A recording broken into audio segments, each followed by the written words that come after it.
बात करें national talent search examination की, जिसे कॉमनली NTSE के नाम से जाना जाता है।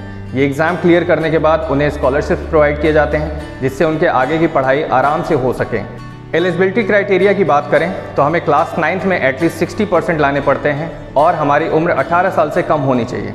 हम चाहे रेगुलर स्टूडेंट हों या फिर प्राइवेट स्टूडेंट हों, हम फिर भी फॉर्म को फिलअप कर सकते हैं और इस एग्ज़ामिनेशन में बैठ सकते हैं। बात करें इस एग्ज़ामिनेशन की तो एग्ज़ाम 2 स्टेजेस में कराए जाते हैं, स्टेज 1 और स्टेज 2।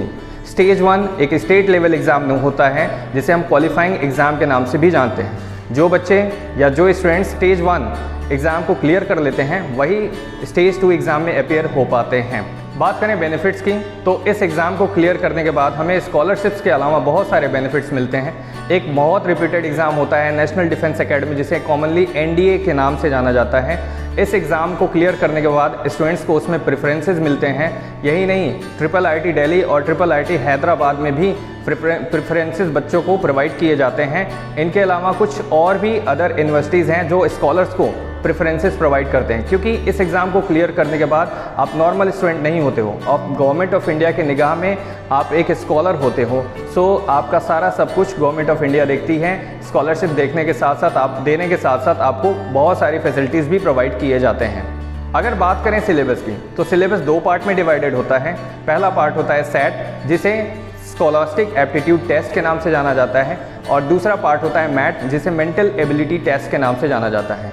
बात करें सिलेबस के बारे में तो सेट में हमें 40, 40 एंड 20 का कॉम्बिनेशन देखने को मिलता है। 40 questions from science, 40 questions from social science and 20 questions from maths.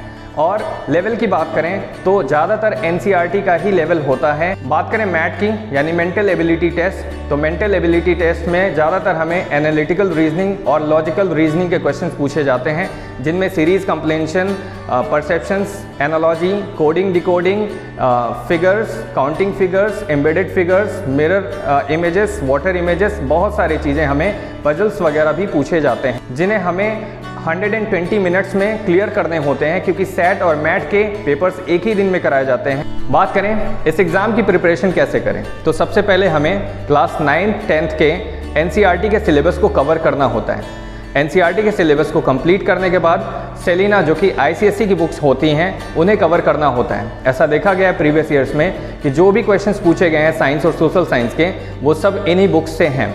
अगर बात करें मैथ्स की तो मैथ्स के लिए भी हमें पहले NCERT को कवर करना पड़ता है, उसके बाद RD शर्मा की बुक को लगानी होती है। अगर RD शर्मा की बुक को लगाया जाए तो हमारा कॉन्सेप्ट अच्छा होता है, कॉन्सेप्ट क्लियर होता है और हम क्वालिटी क्वेश्चंस को अटेम्प्ट कर पाते हैं। इसके बाद इन सब बुक्स को करने के बाद हम ड्रीम गुरुकुल के मॉड्यूल को भी कर सकते हैं। मॉड्यूल को करने के बाद हमें प्रैक्टिस पेपर्स की ज़रूरत पड़ती है, तो प्रैक्टिस पेपर्स करने के बाद हमारा स्पीड और हमारा जो स्किल होता है या न्यूमेरिकल एबिलिटी होती है वो इंक्रीज़ हो जाती है, तो हम 120 मिनट्स में इस सारे क्वेश्चंस को अटेम्प्ट कर। Dream Gurukul, coaching for life.